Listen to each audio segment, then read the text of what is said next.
Kemudian saya Pak Bupati Bogor, Pemprov nanti akan memberikan kompensasi pada 104 korban meninggal karena kelalaian negara. Satu keluarga saya kasih 100 juta Pak.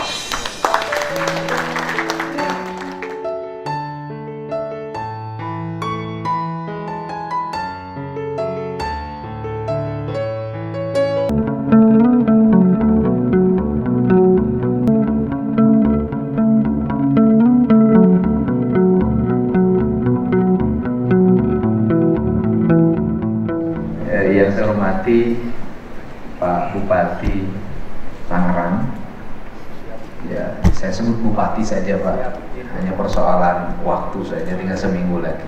Pak Bupati Bogor serta Wakil Bupatinya, Bupati Kerawang, Bupati Purwakarta, kemudian Pak Kapolres Bogor yang telah memberikan insentif psikologi, kemudian Pak Dandim, kemudian Pak Polres Tangerang gitu ya. Kemudian Pak Dandimnya, seluruh para pejabat. Yang pertama bahwa kita harus menyampaikan duka yang mendalam atas kelalaian negara dalam menyelesaikan problem publik akut yang disebabkan karena salah kebijakan. Salah kebijakan itu adalah memberikan izin areal tambang, tidak memperhatikan psikologi publik, tidak memperhatikan aspek infrastruktur yang melahirkan kematian massal mencapai 100 orang lebih. Ini cermin negara telah secara sengaja membunuh orang.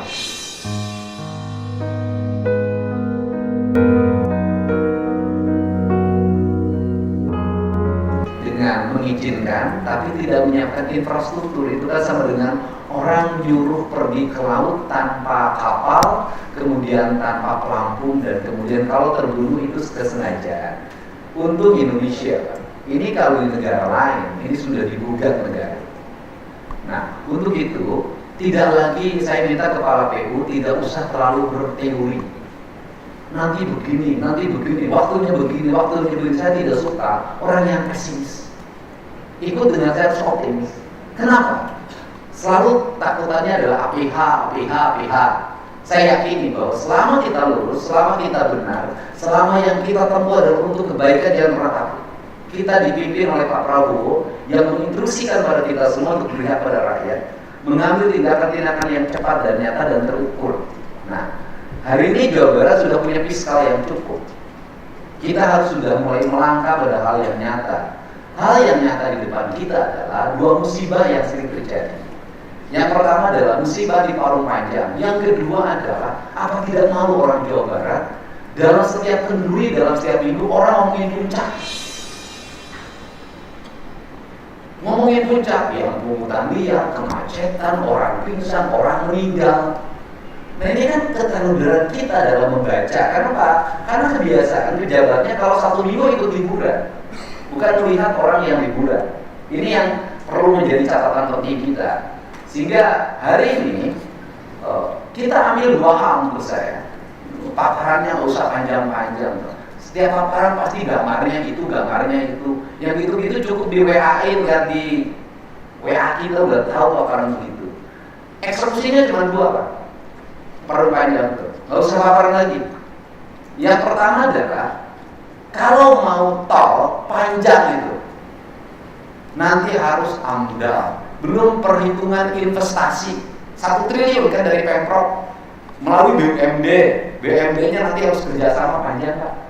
Gitu. Dan kalau dikerjakan mungkin selesainya tahun 2027 baru selesai. Nanti yang matinya tambah jadi 300. Saya nggak mau, gubernurnya Deddy Mulyadi nggak mau review. Nah, jadi yang dilakukan oleh kita hari ini adalah bangun jalan yang kewajiban jalan provinsi sekarang yang menghubungkan, yang menyelesaikan perpanjangan. Tinggal meningkatkan kualitasnya saja Pak. Kualitasnya ditingkatkan. Kemudian duitnya dari mana? Duitnya sudah ada Pak. Duit yang di BUMD 70 miliar tarik oleh Pemprov. Kan sudah ada 70 miliar nongol di situ. Itu di 70 miliar kalau di bank, kalau diputerin udah jadi berapa? Tarik Pak, kembali lagi ke Pemprov, alokasikan untuk jalan. Nah, di 2026 untuk tol itu terus sekarang ditempuh prosesnya. Jangan sampai kita berspekulasi ingin membangun tol tambang Tohnya udah 3 tahun nggak kebangun-bangun, jalan provinsinya nggak dibangun, yang matinya tamapanya. Ini yang perlu saya sampaikan. Kemudian yang kedua, untuk jalan yang puncak 2 sudah aja bikin perencanaan dengan baik. Lakukan, kalau mulai dari sekarang ada alokasi 100 miliar, 200 miliar, mulai dulu. Jangan dulu berpikir 7 triliun, jangan. 7 triliun tidak akan terwujud kalau tidak dimulai dari 100-200 miliar. Saya selalu menggambarkan tadi malam, merangkai jalan provinsi jangan terlalu berpikir idealis, harus 8 meter lebarnya, 12 meter, bebasin jalan. Jangan, Pak. Kalau kita buka peta jalan, ada jalan yang tidak diakui oleh provinsi, tidak diakui oleh kabupaten, tidak diakui oleh desa, yang itu dibangun oleh leluhur kita, Pak. Dari desa ke desa nyambung gini, terus nyambung gitu, disusuri, itu digerakin pakai TNI, kemudian pakai alat berat, digerakin gitu aja nyambung. Sehingga yang konsep jalan Sukabumi sampai Pangandaran itu cukup nyambungin jalan desa, nggak usah bikin konsep lagi perencanaan jalan provinsi. Itu cara cepat kita menyelesaikan masalah. Toh pada akhirnya ketika jalannya dibuka, yang pakai juga rakyatnya, kan mobilnya ukuran kecil. Ini. Nah, rapat hari ini fokusnya satu, bukan membangun jalannya, karena fokus satu hari ini adalah putuskan yang sebagai Pak Kapolres kemarin, bagaimana mengatur jamnya dulu, Pak. Gitu loh, hari ini kita mengatur jamnya dulu, hari ini putusin gitu kan, agar apa? Agar anak sekolah pergi kerja tidak berbenturan dengan mobil tambang. Itu dulu. Kalau urusan jalan mah bangun mah nggak usah rapat begini gitu loh. Nah itu dulu yang diputusin awal sekarang. Nah setelah itu nanti baru kita urusan langsung ke puncak 2, karena puncak 2 lintas kabupaten. Kemudian kalau yang untuk itu kan jalannya sudah ada, itu perencanaannya internal kita aja, Pak. Kemudian tahun ini berapa, kapan tendernya, kita mulai. Itu, Pak. Sekarang silakan mulai dari Pak Kapolres dulu. Nah ini punya gagasan, diimplementasikan. Kemudian langkah-langkah apa yang mesti dilakukan sehingga nanti ketika terjadi pengaturan tidak boleh lagi ada korban. Terima kasih. Bismillahirrahmanirrahim. Assalamualaikum warahmatullahi wabarakatuh. Salam, Om Swastiastu, Namo Buddhaya, Salam Kebajikan. Terima kasih kepada yang terhormat Bapak Gubernur, pimpinan rapat, Pak Sekda, dan mohon maaf seluruh tamu undangan yang mohon maaf tidak bisa kami sebutkan satu persatu. Kami langsung saja Pak Gubernur mohon izin dilaporkan. Kami sampaikan dulu tentang kemarin hasil pertemuan kami, dapat kunjungan Pak Gubernur ke kantor kami terkait pengungkapan narkoba 1 ton. Kami langsung curhatlah terkait masalah Parung Panjang. Langsung ke slide nomor yang jumlah kendaraan. Ya, balik. Mohon izin Pak Gubernur dan seluruh tamu undangan, perlu kami laporkan bahwa setiap hari kendaraan yang tercatat oleh Dinas Perhubungan Kabupaten Bogor bekerja sama dengan Polres tercatat kurang lebih 3.000 kendaraan. Kemudian jumlah kantong parkir yang ada di sana hanya bisa menampung 650 kendaraan per hari. Itu pun sudah ditambah dengan kantong parkir yang dibuat oleh pemerintah daerah Kabupaten Bogor menggunakan tanah perhutani seluas 2,8 hektar. Kemudian lanjut, ini faktor-faktor jalan nanti kami langsung ke Dinas PU sama Dinas Perhubungan. Bapak lanjut. Nah, mohon izin kepada Bapak Gubernur dan seluruh tamu undangan bahwa permasalahan yang terjadi di lintasan Parung Panjang itu dari Cigudeg, Rumpin, Parung Panjang. Itu adalah meningkat angka kecelakaan lalu lintas. Nanti kami sampaikan jumlah kecelakaan lalu lintas yang terjadi selama kurang lebih kami hitung dari 5 tahun, 3 tahun, dan 2 tahun. Kedua adalah kondisi jalan yang rusak.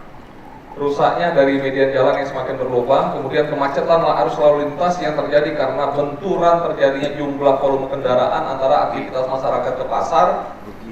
Lalu kedua adalah benturan antara jemput anak sekolah setiap pagi dan siang hari bahkan sore hari.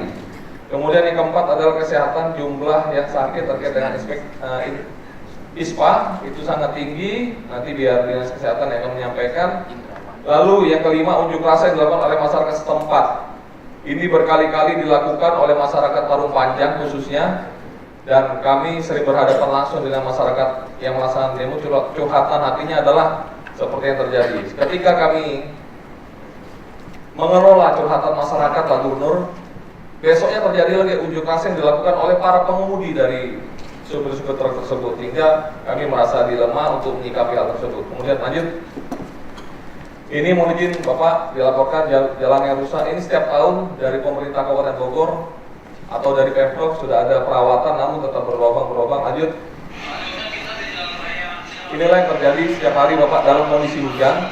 Namun apabila dalam kondisi yang kering ini debunya akan penuh Bapak, mohon izin, sehingga penyakit ISPA itu tinggi di wilayah Bapak. Oke, lanjut.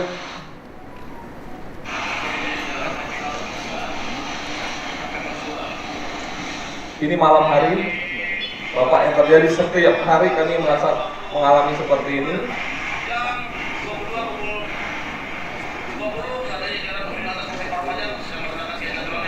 Di sini kita lihat bahwa penerangan jalan umum juga hampir nihil yang sebelah kanan, sehingga bisa mengakibatkan kecelakaan lalu lintas naik. Lanjut. Dilaporkan kepada Bapak Gubernur seluruh tamu undangan, kemarin kami sempat, karena video viral yang Bapak kemarin dengan saya 100 yang meninggal dunia kurang lebih 2 tahun lebih, perlu kami sampaikan bahwa total yang meninggal selama kami menjabat di sini adalah 104 Pak Gubernur. Dari tahun 2019 sampai 2004 total kejadian 424 yang meninggal dunia, mayoritas adalah masyarakat sana, adalah 195 orang. Luka berat sebanyak 104 orang, luka ringan adalah 231 orang. Meninggal satu itu kerugian yang besar buat kita. Kita nggak usah ngeliat jumlahnya ini, tapi meninggal satu itu adalah kehilangan nyawa bagi seseorang. Lanjut. Mohon izin dilaporkan Bapak, bahwa yang gambar truk terguling di kiri itu memakan 2 orang meninggal dunia, yaitu orang tua dan anak sekolah yang berjalan di sebelah kiri, disalip oleh kendaraan yang putih. Ternyata kendaraan putih menghindari mobil di depan, dia banting. Kemudian yang kedua gambar menabrak rumah warga ketika malam hari, seorang bapak-bapak tua tidur dilindas oleh truk tersebut, karena penerangan jalan umum yang ada di situ dan median jalan yang ada di situ tidak seimbang. Mungkin nanti dari Dinas PUPR yang bisa menjelaskan.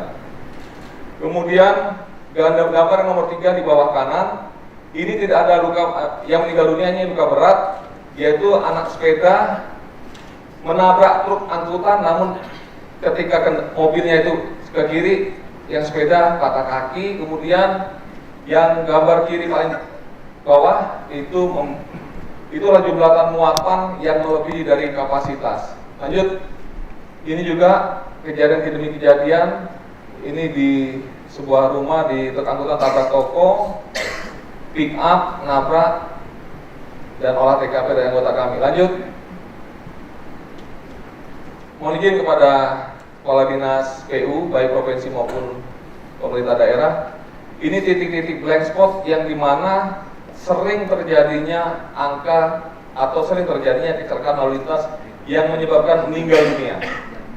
Sudah kami petakan Bapak, nanti kami sampaikan ke Bapak bahwa inilah apakah dari kontur jalanannya, apakah median jalannya, atau jumlah dari kendaraan yang lewat.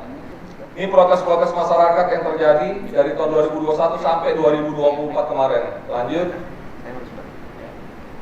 Ini protes dari angkutan barang ketika bila mana kami memberikan jam berlaku yang melaksanakan Perbuk Bupati Bogor tahun 2023, dan para supir angkutan barang malah menabrak portal yang kami jaga secara bersama-sama dengan pemerintah daerah dan aparat TNI. Ya, ini mohon izin dilaporkan kepada Pak Gubernur dan seluruh tamu undangan bahwa faktor saran langkah yang kami ambil, yang dapat kami berikan saran kepada pimpinan rapat pada hari ini adalah dari segi faktor jalan, yaitu mempercepat pembangunan tol khusus angkutan tambang seperti yang tadi dibahas, mohon izin. Kemudian kedua, melakukan perbaikan dan pelebaran jalan. Banyak kejadian-kejadian yang jalannya sangat rusak. Kemudian menambah PJU atau penerangan jalan umum. Kemudian yang keempat, melakukan penindakan. Seperti yang arahan Bapak Gubernur pada saat buka 5 tadi adalah bagaimana penerapan jam operasional itu harus benar-benar ditaati dan dipatuhi. Ketika aparat TNI Polri dengan pemerintah daerah itu bisa bekerja sama dan kompak dalam menyikapi ini, tentunya siapapun di belakang, mau ormas manapun, tidak akan mungkin berani kalau kita itu kompak. Karena mau izin laporan kepada Pak Gubernur, itu mereka nabrak portal, melawan kita segala macam, tentunya ada yang menggerakkan. Namun ketika di sini aparat TNI Polri dan pemerintah daerah bisa bersinergi dengan baik, tentunya bisa kita lewati. Lalu kemudian faktor kendaraan, setiap angka kecelakaan yang kami cek tidak ada uji layak kendaraan yang tertib dilakukan oleh para pengusaha angkutan truk tersebut. Kemudian pengecekan jumlah muatan yang 12 ton diangkut menjadi 20 ton itu juga harus kita tertibkan. Penindakan yang dilakukan di badan bahu jalan, jumlah 3.000 kendaraan setiap hari yang lewat, kapasitas parkir 650 kendaraan, mereka parkir di pinggir jalan, itu harus kita tindak. Faktor lainnya, dan membuat pos terpadu dan pos pantau sudah kami lakukan Pak Gubernur, namun ditabrak oleh kendaraan-kendaraan tersebut. Demikian yang dapat kami sampaikan. Kami mengambil quote yang disampaikan oleh Pak Idam Aziz, yaitu salus populis suprema lex esto. Keselamatan rakyat merupakan hukum tertinggi, nyawa kita sebagai taruhannya. Terima kasih. Wassalamualaikum warahmatullahi wabarakatuh. Terima kasih Pak Gubernur. Baik, terima kasih ya. Yang pertama, saya setelah tanggal 20 ini instruksi, sekarang syarat. Pertama, Sekda segera mulai besok menurunkan tim dokter memeriksa secara menyeluruh seluruh masyarakat yang ada di Parung Panjang tentang kondisi kesehatannya, terutama ISPA. Yang kedua, dari anggaran yang dimiliki hari ini, kalau ada anggaran untuk PJMU, segera digerakkan untuk dipasang di Parung Panjang. Yang ketiga, portal-portal dibangun kembali dan nanti kita bikin pertemuan tingkat Polda, gitu kan? Tingkat Polda, tingkat Kodam, agar berbagai pihak yang hanya mencari keuntungan dari Parung Panjang menghentikan seluruh perilaku buruknya, melanggar hukum, melanggar kemanusiaan, menghancurkan infrastruktur. Yang berikutnya, nanti kita pergasan saja, siapapun yang melawan harus kita lawan. Mobil yang lewat ke situ adalah mobil yang memiliki standarisasi keselamatan. Yang tidak memiliki standarisasi keselamatan suruh balik. Caranya adalah di operasinya menjelang masuk, bukan ketika sudah penuh muatan. Yang tidak sesuai dengan standar operasi suruh kembali. Karena apa? Karena mobil over muatan dengan kapasitas tinggi ini sekarang selalu menjadi biang dari kecelakaan, baik di jalan umum maupun di jalan tol. Ini yang menjadi fokus. Yang berikutnya adalah pemerintah provinsi segera menyusun di perubahan, memberikan kompensasi pada keluarga korban yang meninggal karena Parung Panjang. Saya ingin memberikan satu orang dikasih 50 juta satu keluarga.